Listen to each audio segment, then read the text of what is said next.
Welcome, everyone. Hopefully, everyone can see and hear well. Today, we have a 1-hour session that is part of the Open edX Educators Working Group. The session is titled Parsing AI Fact from Fiction, and we have a very exciting, in my opinion, guest who is author Erik Larson. And so before we introduce our speaker for today, I'm actually going to introduce our group to the speaker. This is the first time I've had a chance to meet Erik Larson, so I wanted to kind of introduce our group to him. So like I said, this session is part of the Open edX Educators Working Group. It is open to all, so there are folks outside of the Open edX community in this session as well. But we are generally a global group of educators. Our interests lie in AI literacy for our students, potentially using AI to scale our teaching, AI in research, bias, fairness, and equity in terms of AI, and both sides of that coin. I think we have both sides of kind of the AI debate, if you want to call it that, and kind of nuanced opinions. Consistently, a large number of us, I don't know everyone on this call, obviously, but a large number of us have entered this conversation post the ChatGPT era. And then somewhat uniquely, in our group, I know that, Erik, you talk a lot about AGI. In our group, the AGI conversation isn't very popular in educator circles. I think AI is enough of either an existential threat or an opportunity to educators that we are talking very much about it in the now form. So yeah, we do spend more time grappling with AI as it stands now than worrying about AGI. That's just kind of as a general rule. So I'll switch to introducing Erik and then let him introduce himself. If there are folks on this call that want to introduce themselves in the chat, kind of where they're coming in from, say hello so Erik knows where folks are coming from. Now is a good time to do that. While folks do that, I will introduce my knowledge of Erik. I was introduced to Erik J. Larson through his book, The Myth of Artificial Intelligence, Why Computers Can't Think the Way We Do.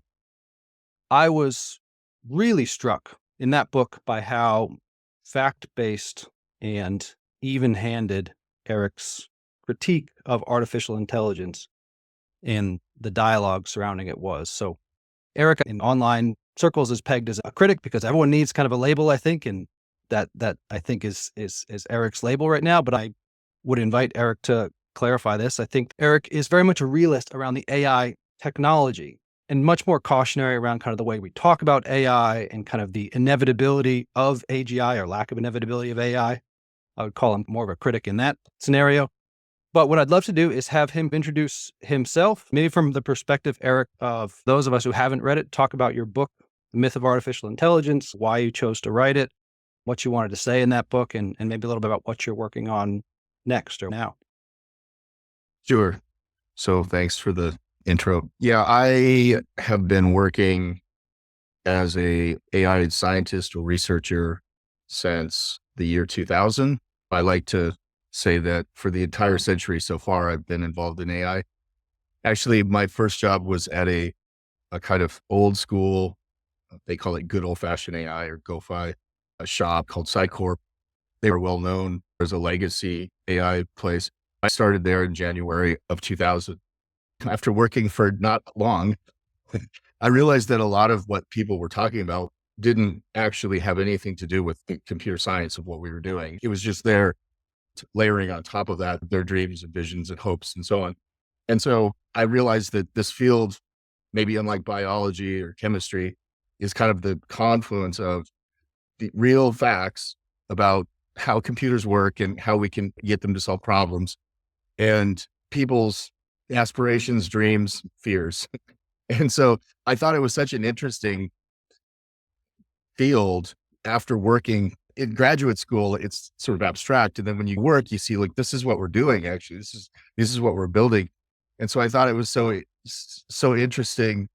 After a few years of working in the field, I moved on from that company to other companies and decided I'm going to write a book. And the first thing I'm going to say is what I first noticed, which is that there's something really strange going on with all this rhetoric. And so I thought it was just a really interesting book to write. And I was fortunate to have the domain knowledge to be able to talk about it in a way that experts understand. My points that I wanted to highlight were not just technical, they were broader points. It's interesting to hear you talk about the pre-2002 era where this rhetoric was soaring. That was among the folks in this world. And now the world is much bigger of folks who are aware of this. So it is interesting to hear the the way that that rhetoric has expanded now to folks who are not in this industry must be kind of shocking to you post book. Yeah. What's interesting, if you are kind of an old timer like me, you know that the field goes through phases and it has this really rich, kind of weird, quirky history. But what's interesting is when we got into the 2010s, you have this new generation of Gen X millennials who think that AI is neural networks. That would have been a very, very alien view, 10 years before, say, 2012. It was a big year in neural network AI. And then when the chat GPT phenomenon happened in November of 2022, there's an entire generation of people who think that is AI. I'm constantly trying to explain that we have this discipline and we're building, and that was a huge step. It's not accurate to say that's AI. I have to preface every talk that I give, kind of making the distinction of AI, the concept of, and AI, the shorthand that we, especially in the education community, use it because we use a very narrow shorthand when we say the word AI. And I'm not going to spell out, LLM every time, but I didn't let you quite finish. Tell us a little about the book and what you were trying to get across in that book, especially in terms of what AI kind of can and cannot do at that time when you wrote it. Sure. The book was kind of a multi-year project. I honestly had been thinking about writing it as early as maybe 2006. And I'm working full time. And, at the time I was married, we're raising kids, and I couldn't see any way to dedicate the time to it. I actually started in earnest writing the book around 2019. So it took about 2 years to write. This is probably not what you want to hear. It's biographical information, but I always love telling the story. I was in Ukraine. I was living in Ukraine, and I had some stock from an AI company actually, and I had cashed it out. And so I was living overseas, and I was standing outside of the IKEA, which is written in Cyrillic letters, right? It's just completely bizarre place to get a call from Harvard. And I'm sort of standing outside there, thinking about how do I read the labels on the furniture? And they said, can you write this book? That was, I think, 2018. And so then there was back and forth, and I finally got started around 2019. And the main thing I wanted to do was explain how every cognitive system knows something, sees something, and then concludes something. It's a very basic pattern that anything that thinks, right? And I think probably this applies to non-human, animals as well. So cognition is in large part this problem of what is reasonable for me to conclude next, given what I already know and what I see.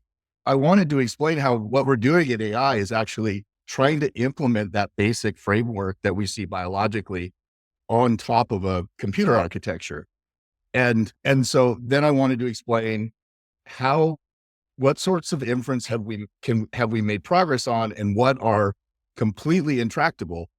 And so that's when I started looking for a way to do that. And I found this kind of hook, this framework that, it's actually not a hook. It's a very well-established framework for inference of induction, deduction, and abduction. And so from there, I was able to say, everything we're doing in computer science right now is inductive, and inductive is not adequate for general intelligence.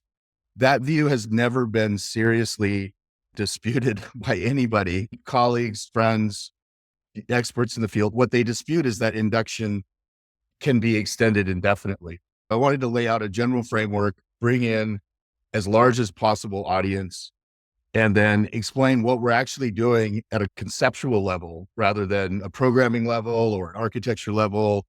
What are we actually trying to get the computer to do? And it's infer.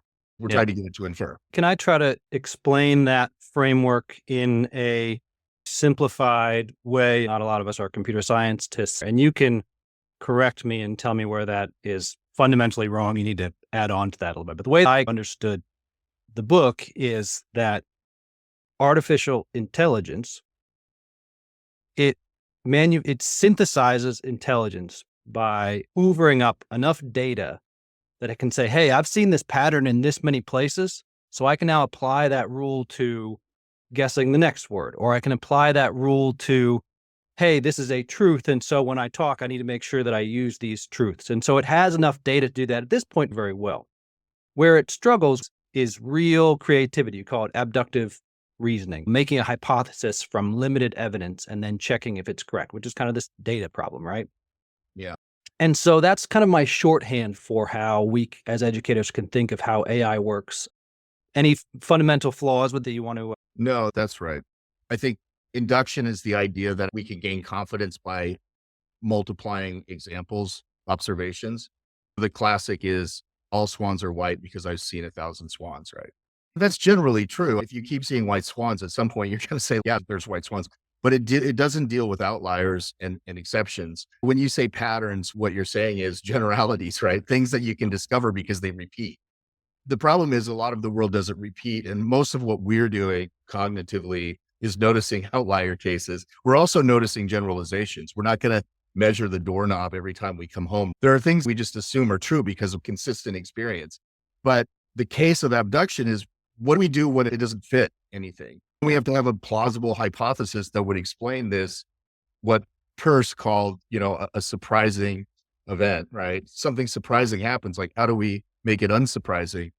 And so I think that where humans do abduction as a kind of almost like a feature of being awake. We're doing this millions, if not more times a day. Everything that happens is a constant adjustment of, does that make sense? When you start thinking about implementing cognitive systems that way, and you're out of this inductive space of let's just get more data, it becomes very, very mysterious how we're going to make progress. I just wanted to amplify the point. You had some really good examples in your book that I really liked. And again, they're written, pre ChatGPT, but examples of, you called AI these tools that have special capabilities. And the example that I love from the book was IBM Watson. I think a lot of us remember IBM Watson when it played Jeopardy. There were other examples, AI tools that played chess really well, and these kind of tools that do certain things very well. And that proved your point that, hey, AI can do this kind of thinking, but it is not intelligence. The advent of the recent frontier models have, I think, changed that, confused folks a little bit, because now we're seeing that all these things that we didn't think AI could do, like, IBM Watson, it could respond to Jeopardy questions at the time, right? Well, now GPT and these other tools, they can respond to all kinds they can do code, they can do things we didn't think they could do before. But you're still making the argument that is not intelligence. So what's the difference? What changed over the last 3 years or so? Well, I mean, the GPT phenomena is very real. I actually just wrote about this last night. I think people are too negative about it because I view it as a very major innovation. I don't see any fundamental reason to drop my view that induction is inadequate. It just turns out that we can move the needle quite a bit further, right? Yeah. But we're already seeing how some of these problems appear intractable. We have this error rate, and the errors can be really wacky hallucinations. They don't seem to be something that can be resolved. I mean, everybody's been throwing millions of dollars and the smartest people in the world, and we still have these models who don't have a fundamental understanding. And so I think that actually proves my point. The needle moved farther than I thought it would, and I completely concede that it did. But I don't see how I should abandon that position whatsoever. I think it actually strengthens the position. Could you explain in layman's terms why the hallucination problem is so difficult to fix? Because I see it as like these AI tools, they suck up data. They're very good. They either have data or they don't. To me, it's not much of a logical leap to say, well, if you don't have the data, you could have some kind of indicator. Why is the hallucination problem so hard to fix? I think the problem with hallucinations is that they are actually a feature, not a bug, because what you're trying to do is maximize the probability of the next token in a sequence, and irrespective of truth considerations. There's no notion of truth whatsoever in probability. It's just, this is higher probability than this. So it's going to spit out an answer that's always optimized for probability, irrespective of truth. So it's going to track truth for a certain number of, times, and then it's going to not track truth for a certain number of cases. And given the fundamental commitment that we made, how are you going to change that? It's actually doing what we want it to do. Yeah. I think that's something I should write about more, because I think people are confused about that. They think we're going to solve that problem. And I don't think that's very likely whatsoever. In 2 years after the release, we still have basically we still have a huge class of hallucinations, and more come all the time that we're not expecting. But you said, if I can drill into it one more, like you said, they have no concept of truth, but they do have a concept of probability. So I like to try to simplify things to a fourth grader level. Could we not just say that if the threshold of probability between these words or these concepts is low enough, that's a red flag? You mean, how do you mean a red flag in terms of the In threshold terms of of, probability going call it, down is in call it, less likely? yeah, call it surety. Like I know if I write, I am happy, I am sad, all those words come after that with a very high probability. Hmm. But for your book, it was like the alligator won the Oh, race. right. There's no history for an alligator winning a marathon, right? And so Yeah, there's very that's right. low probability words in there. That's what I'm trying to get across. But there, you're not going to have a global probability computation. You're actually going to have one local to the query. Mhm. So the alligator thing is going to have a super high probability, presumably because it's the one that was output. And so it's the more you look at it, the more you scratch your head. It's a very intractable problem to use only neural networks are really shorthand for statistical engines, right?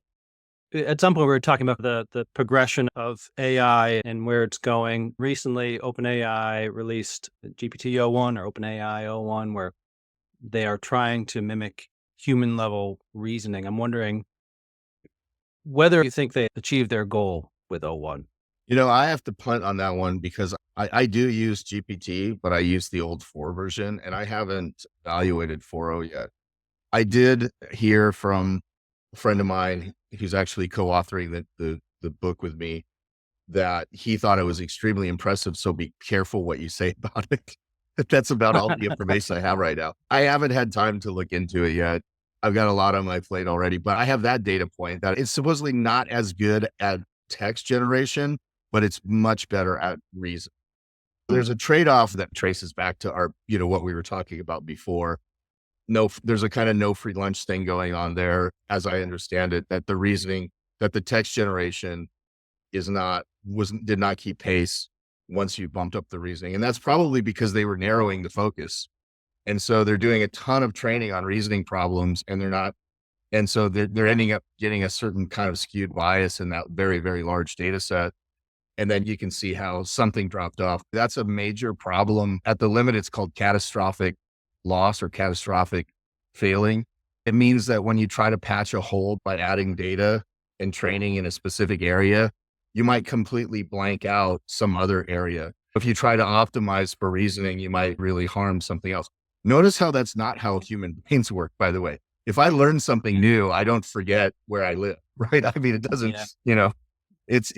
we are almost uniquely marked by the fact that our learning is almost always accruing. Our brains don't fill up and then we forget to call mom or something. We just keep learning, right? We keep learning. And it's kind of a mystery in cognitive science how that happens.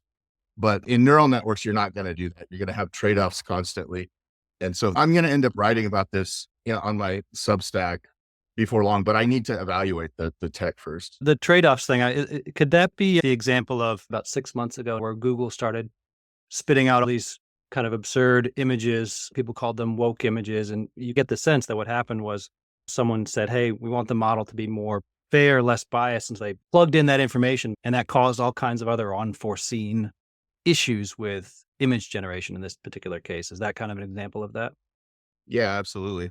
You could even look at reinforcement learning, human-based reinforcement learning, which is so the model that we get is actually they call it a pre-trained model because as it comes out, it could spit out, it's learned on everything on the web. So it could start saying some very crazy things, how to build a bomb, Hitler was right. There's a famous thing that happened to Microsoft and it was a PR nightmare. So they have to basically narrow that model so that it's only going to go down certain paths, right? So you have this huge pre-trained model and then you start reinforcement learning, which is just look at the output and score it.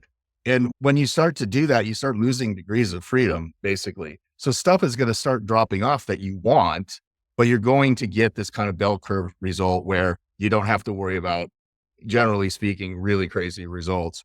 The fantastic technology. But one of the reasons I agreed to do this podcast is that I think the education space is really worrisome for this Mhm. because this is a technology that's designed not to bring out the best writing, but to bring out the most common writing, right?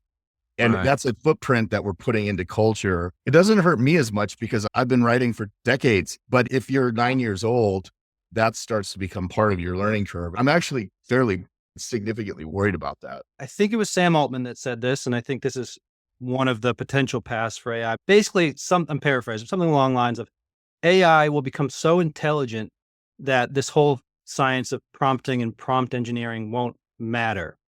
And I hear that and I say, oh, that's really interesting. But I also hear that and I think, if the human is so far out of the loop, they don't even need to prompt thoroughly, then aren't we all just getting the most probabilistic average answers, not requiring prompting, but having personalized answers?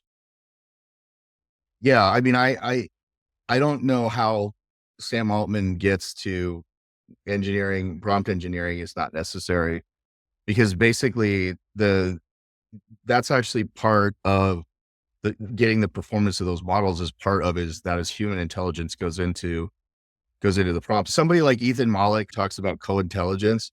Yeah. I'm sympathetic to that view that prompt engineering is necessary to get the results. Part of that was the cultural question you mentioned. Why would we want some sort of dystopian machine cranking out answers for us so that we stop thinking? That doesn't sound like a future we even want. And Yeah. it's technology. We're building stuff, presumably to benefit ourselves and our children. And right. So I don't quite understand that motive when people say that. So before we shift to the next part, I want to try something. I took what you have written and I wanted to make a specific example around education and the things that the folks in this call are going to be interested in. So we're going to try this. If it doesn't work, we'll move on. You've broken down AI's logic patterns into induction, deduction, and abduction, one of the more difficult things for AI to do. I wanted to relate that to educators. The most common example of how educators think about AI is this AI chatbot tutor. It's not the only way, but people talk a lot about AI chatbot tutors, like a tutor that can personalize. I am the instructor, but I have an AI tutor that can personalize instruction for a particular student. They can ask them questions. So Conmigo is an example of this. That's how a lot of educators think about AI and applications of AI. I wanted to break down an example of an AI tutor based on the patterns you've written about and ask you about where we as educators need to be wary of where an AI can fall short. So AI tends to be fairly good at this type of thinking called induction. They can make generalizations based on specific observations. We just said it earlier, every swan is white, therefore all swans are white. For the most part, true. And so in a course, that might be an AI can understand Moore's law and make new or understand generalizations from a student, make new practice questions, that's supposed to say. A course is about writing and wants a student to write an essay with a clear introduction, body, and conclusion. So the AI can provide examples of structurally sound writing.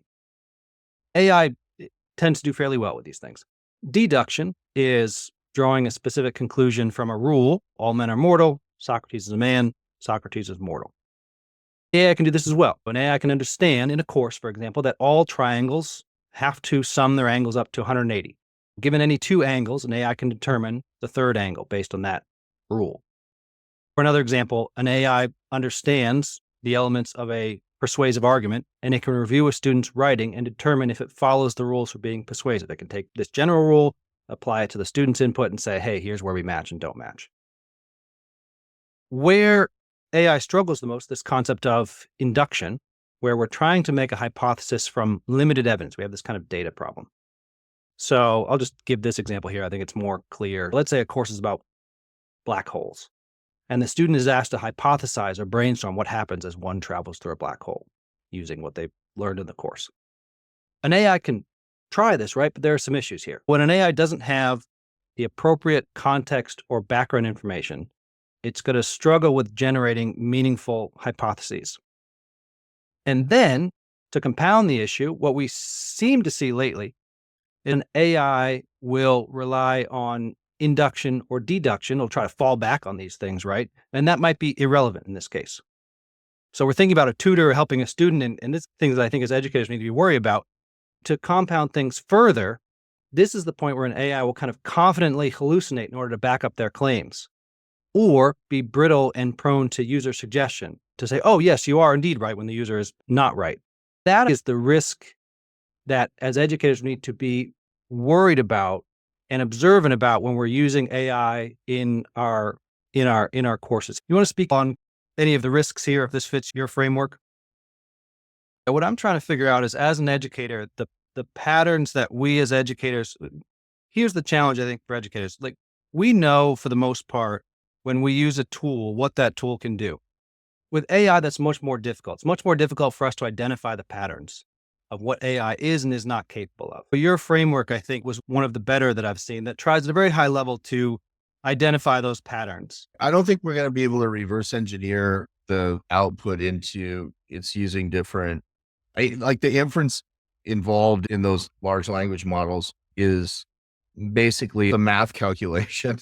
But if you tie it to the data that's required to get that result, then it's induction. People ask me sometimes, can the machine do, like, can those models actually do abduction? They do simulate abduction using induction, but there's a specific reason why that's the case.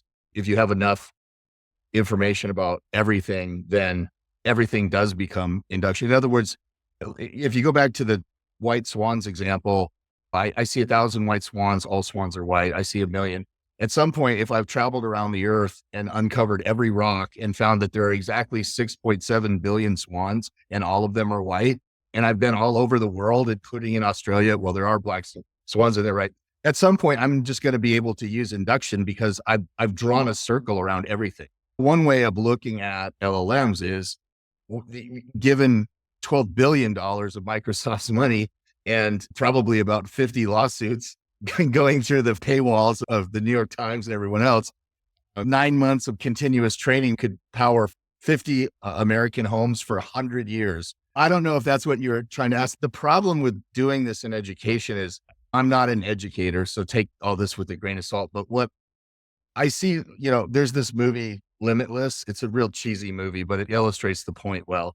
And Bradley Cooper plays this guy, this struggling writer, and he takes this pill off the street, and it makes him like, it makes his IQ jump, to it like quintuples his IQ. The drug pusher who gave him the pill said it works better if you're smarter. I think LLMs in education are sort of like that. Like, I don't mean smarter, but I mean knowledgeable. We have to shift now from that question to what people know in different stages of life. The younger you get, the more you want to stay away from something. I'm in no danger of getting stupefied and dumbed down by an LLM because every time it does something that I do my own thing. I don't want it to write for me. I have my own voice. I've developed it over the years. But if I'm a 9-year-old who wants to turn in a paper and go play baseball, this sounds like a great idea. So then you just stopped the learning process. So that's why I'm worried about the specifics. Okay. I know I'm not answering your question. I'm answering like an adjacent one, but this is my way of answering it. The main problem is I don't think it's possible to predict the sort of errors you're likely to see given X, Y, or Z. I think you're going to see errors that are unexpected all the time if you're constantly in use of that technology. But I think what you will see is that consistently you have a certain kind of answer, which is vanilla, not very interesting, and might even turn the student off to being a writer or doing something, right? OpenAI can't produce, Maya Angelou, right? We can't rely on technology to do things in culture that we actually want to do. So when you go into high school or lower levels of education, we're actually inculcating people with something that we ourselves know is not something, we're tying their education to something that's not likely to produce exceptional outcomes. To come full circle back to your question, what are the cases where we could get an exceptional outcome using that technology? If the probability of getting a great outcome for the student in terms of learning is higher than not doing it, then use it. I'm all for using LLMs. Somewhere in there was an answer to your question, maybe. I appreciate you trying it. I think you did answer it. My observation in this world is that these AIs kind of center on this dumbed down mean. I think a lot of resistance to AI in education comes from the fact that a lot of us are experts. We've staked our career on a certain topic. And so we get into the AI and realize that this AI is not more intelligent than I am as an instructor. That's that immediate reaction. I see a lot of that in the education world. My comparison on my side was that I'm not a very good developer. I use it sometimes for certain things, right? AI is a great developer. So I see it, I say, my goodness, this thing is a genius, right? Yeah. And so now if we have this generation that's growing up that before they've learned anything, they have this AI, I think the temptation is very much there to say, hey, this AI is a genius, right? Like you said, stop the learning process before we get to the point where we realize, you know what? There's a little more nuance here. We need to dive into what this AI is saying and parse out the fact. Whenever I do a significant writing project, something more than a post on my Substack, a long form essay intended for publication, the first thing I do is I spend a few months just reading paper books. I don't Mm, get on the internet. I don't use any tools. I might as well light a candle and I just read, yeah, because you have to lay a base of knowledge, and there's nothing better than your brain actually interacting with words and you doing the work, not the LLM. So then yeah. once you have that knowledge, you can start reaching out to technologies. I hope people don't lose sight of that. We can't get these outcomes if we don't actually work for them. That sounds really old fashioned, but LLMs are not going to be a shortcut in the context we're talking about. Yeah, I think that'll resonate a lot in this community. So I want to get to the Q&A from the audience. Let me just first ask you, because I'm curious, I would like to know, can you tell us a little more about Caligo, which is your Substack, and the book that you're working on and when that's going to come out? Oh, sure. A lot of the discussion that started with the myth of artificial intelligence, I sort of brought online. I launched it, Caligo. It's Colligo. It's a Latin word. It means to bring together, to gather together. My idea was basically to get as many people as possible to start asking the right questions and talking about these issues. It's been really successful. It grows pretty much daily. I see it as a continuation of the discussion I started with the Harvard Press with the myth. The new book is called Elusive Intelligence. It is very early stage. We just finished the proposal. It's out to publishers. We're waiting on interest from publishers. I teamed with a venture capitalist, and he had read my book, was impressed, reached out to me over LinkedIn about 9 months ago. He sees on the ground people starting new AI startups all the time. And he's very well connected to the broader ecosphere. He knows, for instance, Eric Horvitz, who is the chief science director of Microsoft. We could probably interview him. Of course, my retort as a writer and a bohemian was, why do I care what he thinks? He's just worried about his Microsoft stuff. But we worked out those kinks. So I'm really the primary writer, but we're going to go on the road and interview. The idea is to take the myth, which was more focused on inference, and expand that. I didn't cover learning. So you can think of inference as sort of like how smart you are, and what you can do with your apparatus. Learning is how you get there. The question of learning is really interesting. There are key differences between how people learn and how computers learn. I can expand the myth into this broader discussion. We can talk to people and, kind of like reader interest, like what are people doing and what's working and what's not working? And then use this framework to say, okay, I think this is why this project is working or not working. It's a fun project. I don't know yet where it's going to land in terms of a publisher. It wasn't really my first choice. I don't really co-author. I don't really do this stuff, but the way he's approaching it is basically, I have full authorial control and he's just bringing value. He made an offer I couldn't refuse, but I do think it's going to be a fun book. I think a lot of people will enjoy it. It will definitely shine a light on fundamental issues. The date is too early to say, but probably late 2025. Okay, great. So we're going to go into the Q&A. If we go quick, we'll have a chance to get to most of them, and we will go in order of the votes. If you want to hop in there and vote, then do, except for the first one, because we were talking about writing a book. You said that you don't use AI when you start researching something, you read paper books. How do you use AI, if at all, in your writing process? To generate outlines, PowerPoint presentations. Like as a writer, Yeah. I don't know why this is. Somebody maybe can help me understand this, but the simplest things I can't do.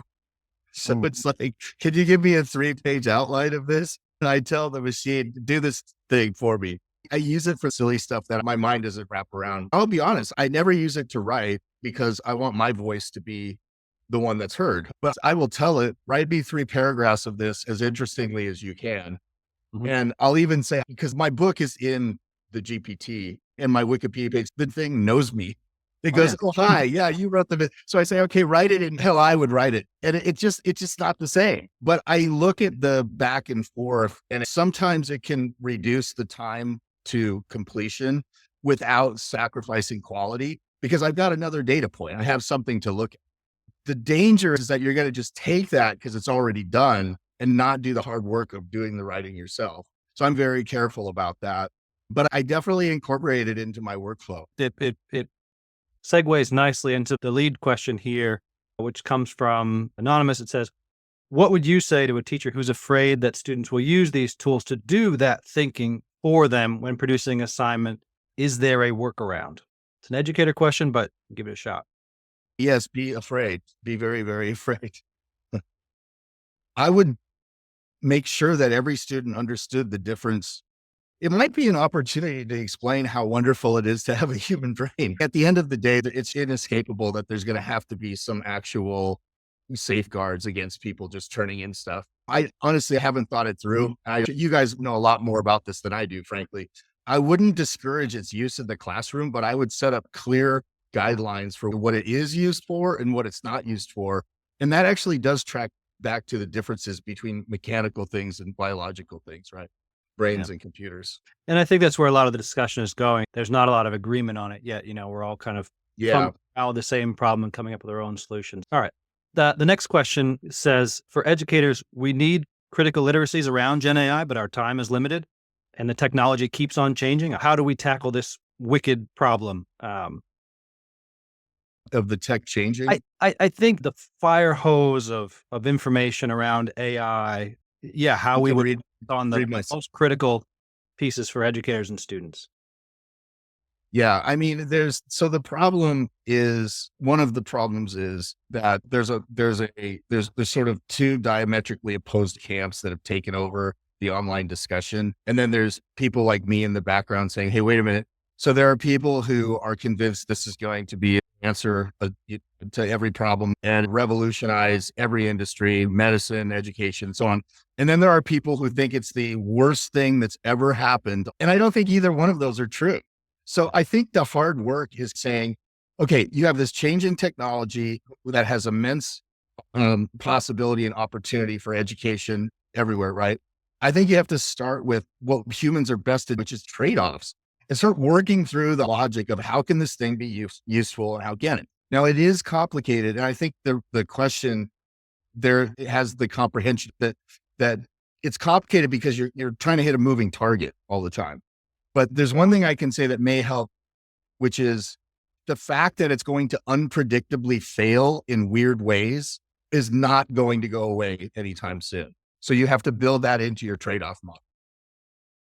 The unpredictability of the failures is something we keep on coming back to, and something I wish there was a magic bullet for, but it doesn't seem like it. Next question comes from Mohammed. He says, you discussed the challenges AI faces in reasoning and creativity.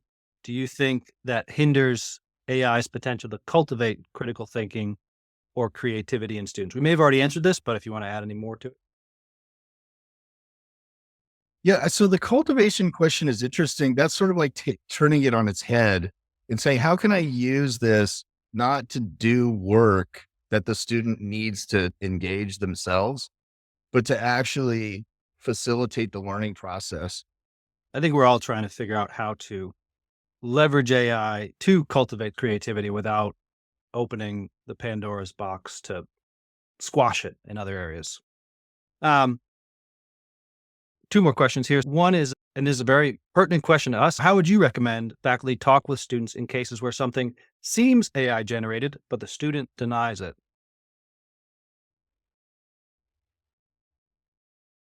If you wanted to be draconian, you could just say, rewrite it in front of me, the same essay. And if it was radically off, if the difference was beyond something reasonable, you could say, you couldn't have done this. I don't know how you guys work or how you treat the students, but I do think it would be acceptable to challenge students who are doing that because they're just cheating. They're not writing something, and they're using technology from Silicon Valley to do their writing. I don't think we want to go there. So I do think it would be good to have some policy. I'm not sure what would be too punitive or not, but I don't know technologically if we can detect. There are some words that have super high frequency. Everything is always navigating the landscape and delving into complex process. And it's just kind of this, I call it sing-songy. It's just surface sing-songy prose. It's actually really annoying after you interact with it for a while. If we get a bunch of the next generation of journalists and writers and politicians who are writing and talking like this, I'm checking out of planet Earth because it's not good. I definitely think it's worth getting to the bottom of those cases for the students' benefit. I gave I'll share with you, maybe I'll share with this group as well. I gave a presentation a week ago on AI detection, and part of it was the structure of AI. Problem was there's a lot of studies that show those structural nuances of AI, they are probabilistic, right? And so you often will see those in the writing of folks who are learning the English language. Yeah, you'll see them in folks who are kind of learning English or non-native speakers. You have the potential to bias against native speakers by saying this looks like AI writing. And so a lot of that rubric for AI detection comes around to, these are indicators, but they are not reliable indicators by themselves. There needs to be a process for an educator to say, here are my expectations. Here is the way you indicate as a student that you follow those expectations. At the end, we'll align what I said with what it looks like you did and have a conversation if there's an infraction. It's a very challenging issue that a lot of us deal with every day. We're in term right now. Like this comes up on a regular basis. So you let me just follow up really quickly. One Sure. thing is the LLMs by default write a passive voice. It's partially because they don't want to offend anyone, but it's also really bad writing to be constantly passive. So you get all these subordinate clauses, right? Just get to the point. Say that sentence. One thing you could do with the students is say, you don't know if it's an LLM or not. You just say, look, it's in a passive voice. Can you rewrite this in an active voice? Then you at least get them re-engaged with the material, even if it was the LLM. If you tell the LLM, write this in an active voice, it's marginally better, but it really doesn't get it. So that might be one thing. The other thing is if you see something that's actually wrong, like a construction that's ungrammatical or not quite the right word to use, probably the student wrote it. I don't know. I was brainstorming because it is an interesting problem you guys are working on. One is an LLM good at induction or deduction? We've talked about both of those. I feel like it is good at repeating inductions and deductions that are in their training data. Is that correct? Definitely. One of the dirty little secrets is that for a very large class of queries and responses, you've got at least partially that already answered in the data. So it's almost like a database query, something that doesn't know, but it can find. And so that's very true. There are cases where it generalizes though, and it actually does arrive at new conclusions from that. But that's where you are likely also to have the highest degree of hallucinations. So yeah, that's very true that it often is simply retrieving rather than inferring. Yep. All right. The last question here is, it often feels like the slick surface of Gen AI responses is getting slicker and glossier rather than fixing the hallucination risk. Is that accurate? Or yeah, the question is, it often feels like the slick surface of Gen AI responses is getting slicker and glossier rather than doing things like fixing hallucination risks. Is that accurate? Yeah, it is accurate, but the engineers working on these problems don't know how to fix the hallucination problem. So it's an open problem, and all attempts so far at making substantive headway on it have basically failed. Yeah. It's kind of like whack-a-mole. We can fix some, but then we get others elsewhere.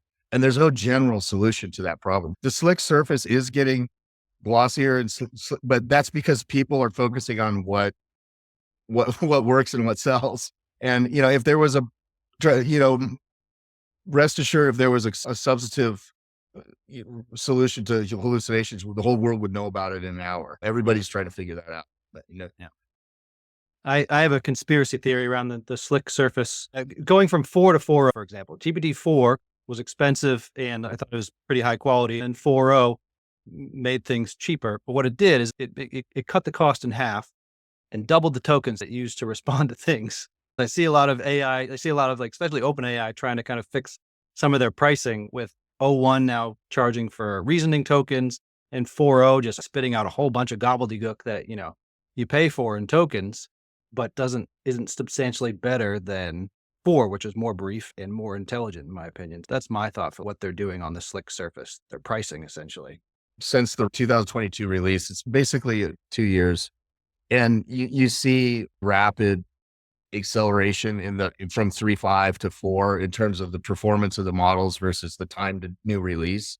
Now you're seeing a kind of logarithmic almost rather than exponential. You're seeing that it takes more and more time to get less and less performance gain. That's a very big indicator. I've been in the field a long time, and we even have a word for it. It's called model saturation. When you start seeing that, it means the approach is nearing its limit of performance. At that point, it needs to get deployed into systems, and people will start thinking about it in a more applied sense because the science of it is basically done. I think that's probably what's happening so far. And I think it's only going to get worse because we don't have enough data to keep doing huge leaps forward. And nobody has any idea how to get that data unless we generate it. It's called synthetic data. Just have machines talk to each other, which doesn't tend to create better performance. The word is still out on whether that's going to work, but we're running out of human data and we're running out of billions of dollars to train machines with orders of magnitude larger data sets. And so I think we're already kind of seeing that the technology is going to plateau. And then the question is, we have what we have, and there'll be bells and whistles on it, but it is what it is. The scale of investment required for these next generations and energy is scary for sure. So we are at time. So I want to thank you, Dr. Larson, for coming on and talking with us. Really appreciate your time. Wish you luck with the book and getting that going. Thanks again for everyone here. Nice chatting with you. Thanks, John. Bye, everyone.